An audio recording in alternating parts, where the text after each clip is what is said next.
Hello, everybody. We're here with another episode of Artificial Intelligence and Cybersurgery. I'm here with my old friend, uh, Dr. Subroto Paul. We actually went to Yale University together. We were in the same, what kind of college are they called again? We were in the same residential college, Jonathan Residential Edwards. college, Jonathan Edwards. That's right. That's right. So I'm here with my co-host, Dr. Vincent Grasso. So I already introduced Subroto, Vincent, but introduce yourself if you would, Sure. please. No, thanks. And thanks, Subroto. Dr. Vincent Grasso, I'm the social media and strategy editor, director for our journal. We have a very interesting journal. It handles all things AI in the realm of surgery, and it's a fantastic privilege to have Dr. Paul on, who has a long history with Andrew through their Yale relationships. And it's exciting to talk to you about thoracic surgery and all the cool things you're doing in New York City.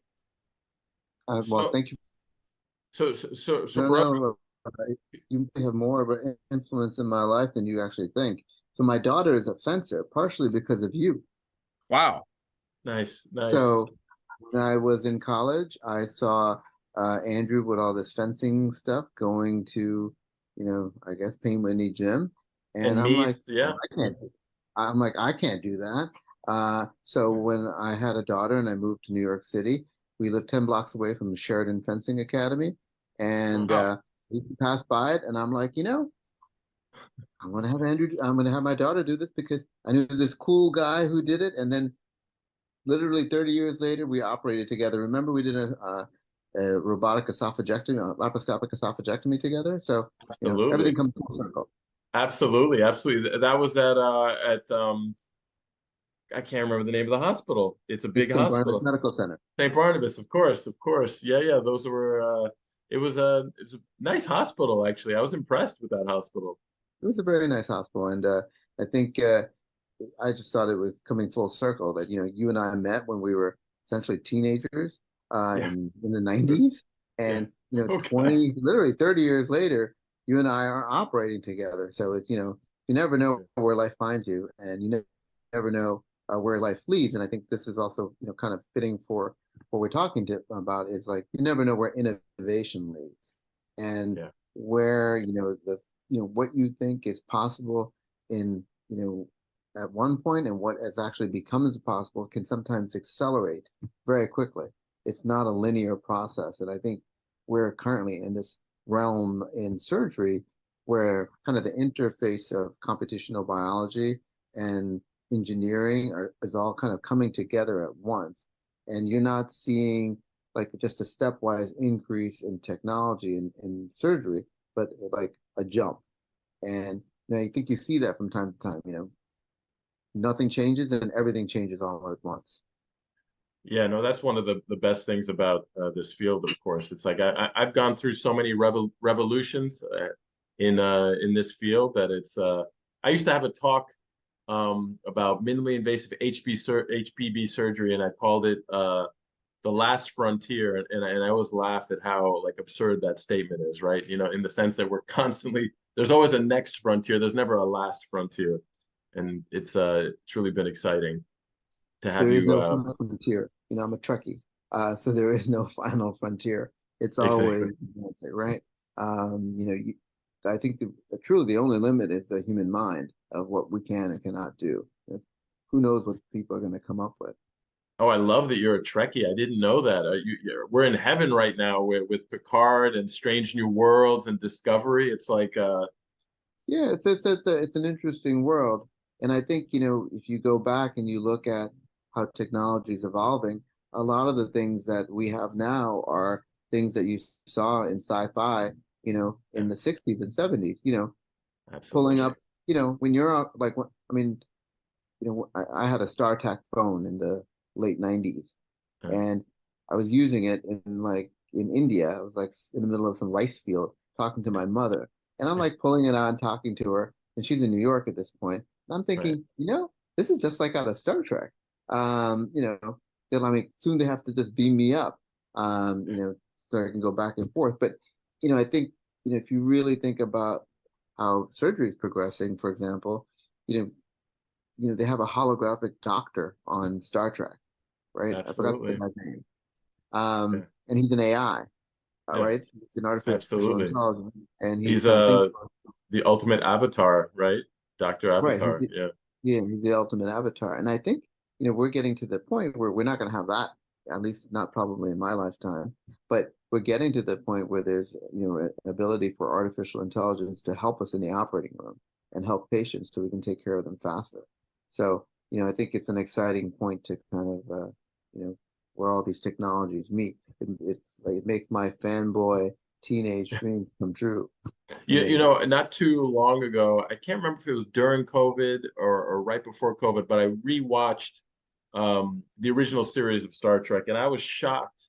Clearly, the guys at Apple were all Trekkies because they have the iPad, just like you said, they have the iPhone, the communicator, and two or three other gizmos that the thing in the ear. It actually blew my mind. And then I was recently in India, and I cannot remember the name of this doctor, but this is the very famous doctor. He's the one who did the first notes appendectomy. He actually did it through the stomach on a patient, on a burn victim who had third-degree burns all over his abdomen, and he developed appendicitis, and they needed a way to figure out how to do it. So they did transgastric appendectomy, and it went great. But he did this wonderful talk in Kolkata, and I hate to reference that we're getting old, but the first time I was in Kolkata, it was still called Calcutta. But anyway, it's now Kolkata. And he had all these images of how directors and movies portray surgery of the future.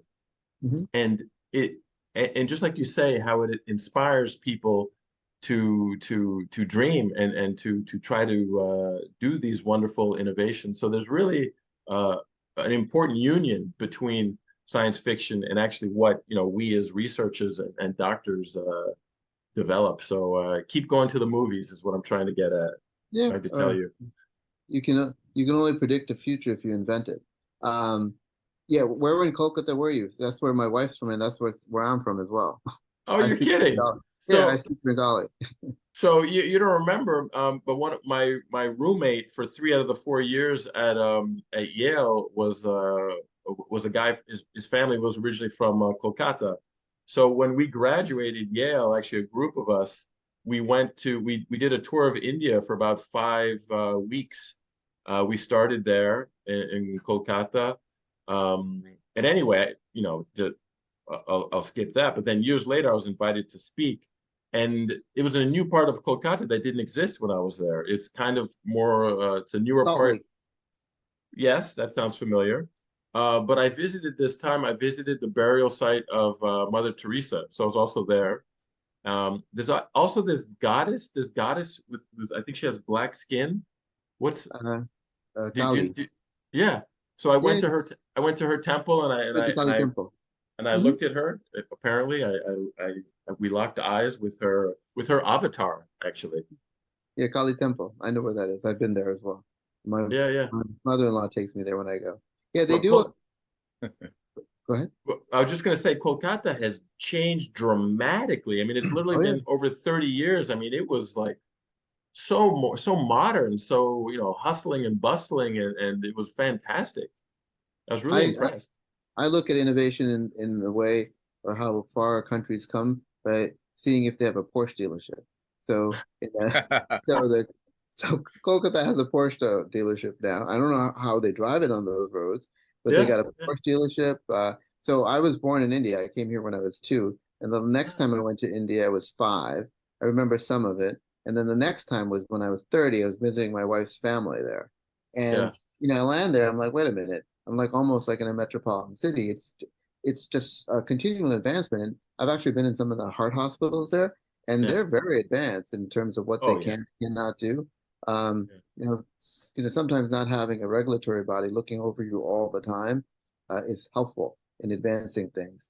Absolutely. Maybe, I'm not sure at the cost of what, because I know I don't practice there, but I'm like looking at some of the stuff that they do, and I'm like, wow, this is amazing.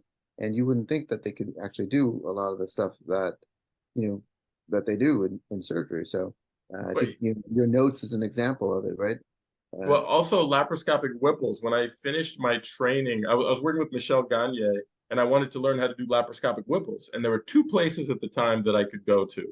One was in Paris. That's where I ultimately did my training, and actually that's why one of the reasons why I'm here now. But the other option was with a guy called Palanivelu um, in uh, in India.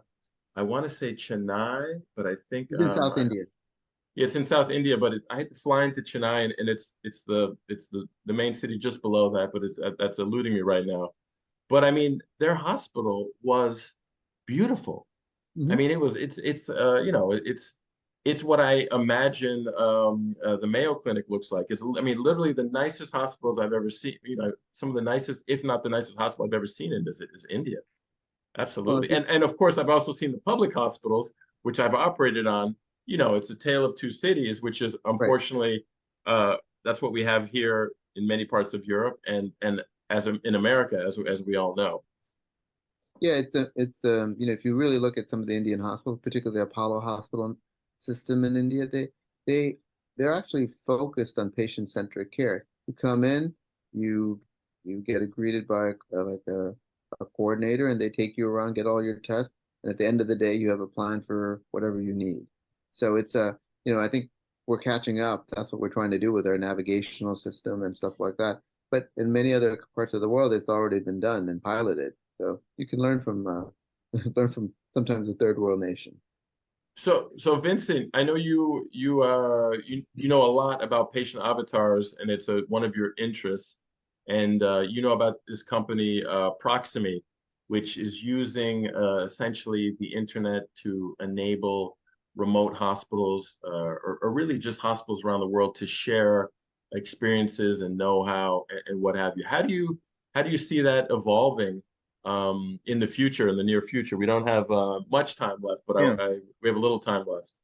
No, what I like is the ability for the surgeons to extend their zone of influence, right, to the preoperative experience and the postoperative experience. So at the end of the day, the best surgeon in the world, your outcomes are improved if the preoperative experience has been optimized, right?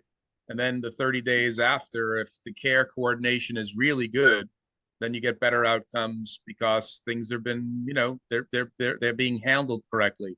We don't have the resources, the manpower to do a lot of that preoperative and postoperative follow-up, getting information, solving problems. Like Dr. Paul said, in the Apollo system in India is very good at care coordination. So because we don't have the resources and the manpower, conversational computing, the avatar, provides a very low cost of having a workforce. So 10 avatars being managed by one person is doable. You can't find 10 people to hire to go do a lot of the care coordination and help.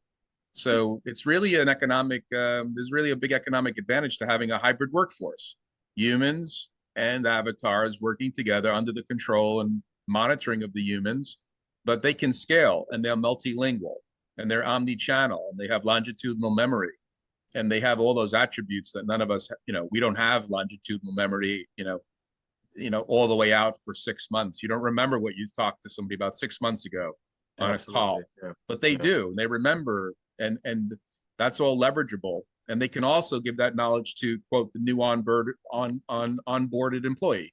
So when a call center person that's a genius quits, all the knowledge walks out the door. The avatar has Interesting. longitudinal memory that can be transferred to the next. You spin up the next avatar. It's like they were there for a year.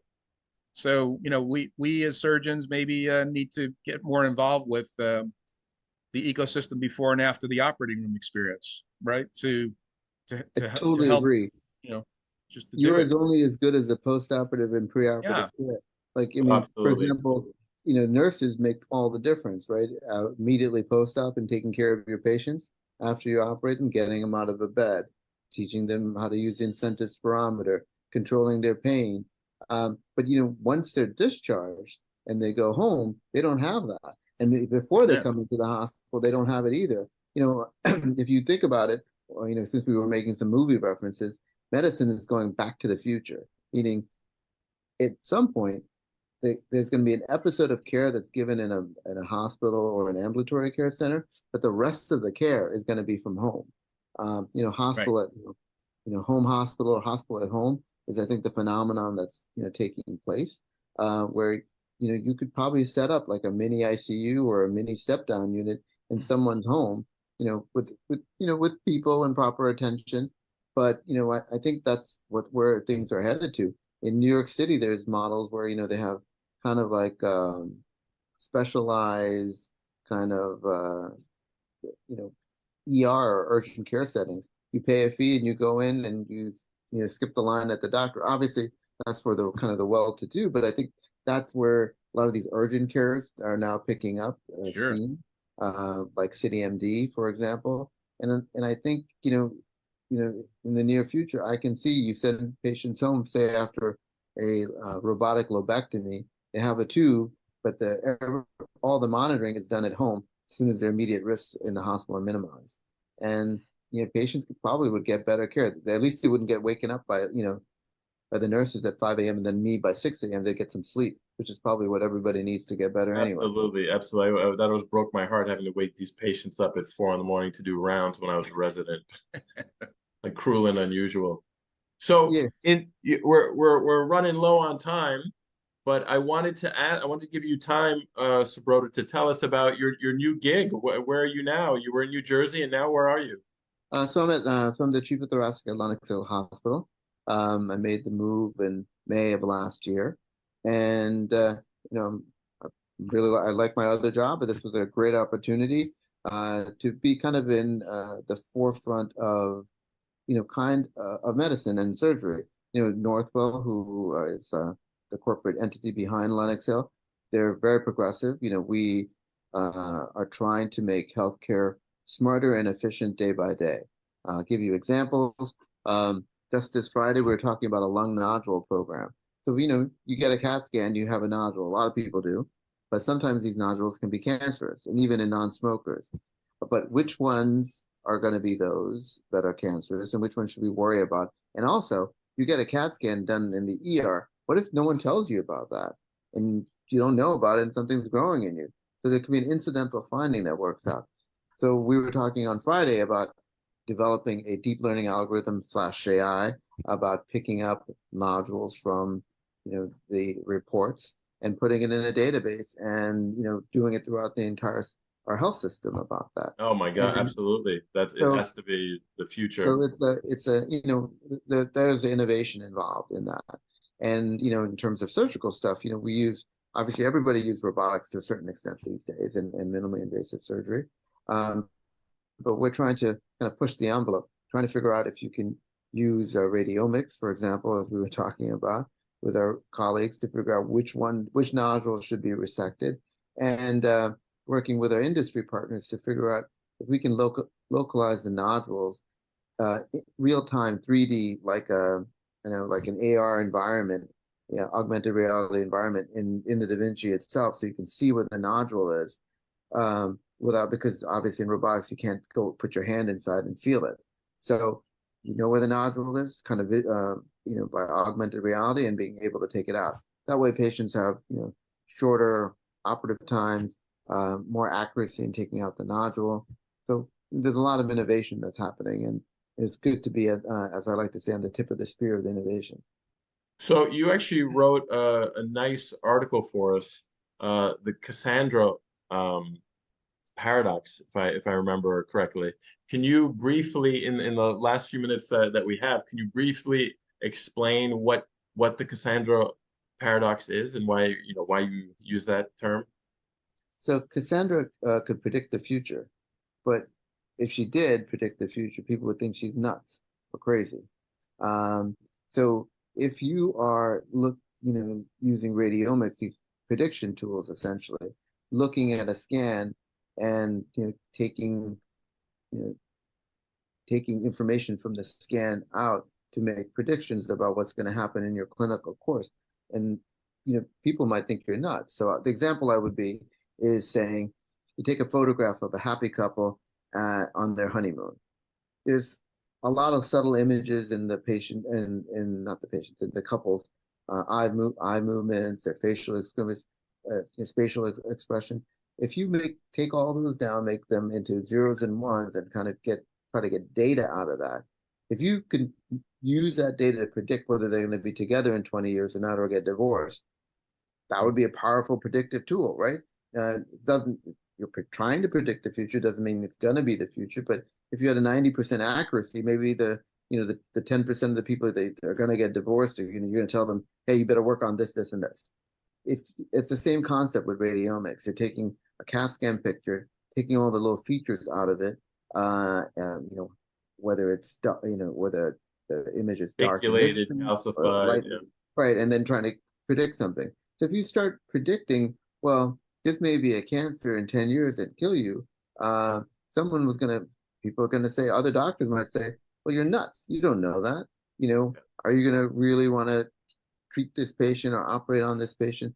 So I think, all these predictive AI, and we hear a lot about it because of ChatGPT and OpenAI now, that can possibly predict the future based on what you have currently.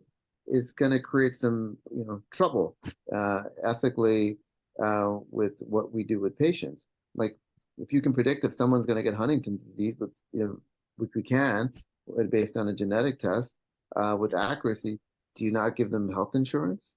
Do you take away you can't do that in the United States, but you can take away their life insurance, right? Yeah. You can say Or you cannot you cannot sign them up for health insurance, right? Well, you can't do that in the United States. Pre-existing conditions, right? Really? It seems like you can. It seems like you have to go through you have to go through a life insurance. I don't know if you have a pre-existing condition. I thought did they make that illegal since I've been gone? Obamacare made it illegal. So if you have a pre-existing condition, you cannot be denied health insurance. However, you could. But you get Obamacare. A private insurance doesn't have to give you health care. I don't know that for a fact. Okay. But I know for a fact that life insurance and other things you wouldn't be able to get. So, right. It opens up this whole host of things that they found a little spot on your lungs on a CAT scan. Are all of a sudden going to be denied health insurance, not health insurance, but life insurance, disability insurance, long-term care based on a scan, right? So it's hard to know how things are going to be. It's a little bit like the movie was. I never saw it, but Minority Report. I think it would predict people who are gonna kill people and put them in jail beforehand. Exactly. Yeah, the Minority Report was very similar as well in predicting that. Well, that's great. You can see his editorial on that topic at our journal. So Vincent, we're already a little bit over time, so I just wanted to give you the chance to say some final words. I was going to talk about low density CAT scans of the chest and the AI stuff that we could work on. Subroto, I'd love to talk to you about. I'm working on a grant opportunity. I wanted to talk with you and Andrew about that involves that, because I order on my smokers. I order those scans, and that data is not being leveraged correctly. So you do the scans, and then it's kind of like, what's the next step? And so let's talk offline about that. Well, yeah, let's close the podcast, and then we'll stay on and we'll coordinate. Okay, guys. Okay. All right, sounds perfect. Well, thank you again for this opportunity. Thanks again. All right. All right, I'm going to stop the recording. Great talking to you, and I'm about to talk to you in a few seconds. So. All right. Okay. We'll stay on.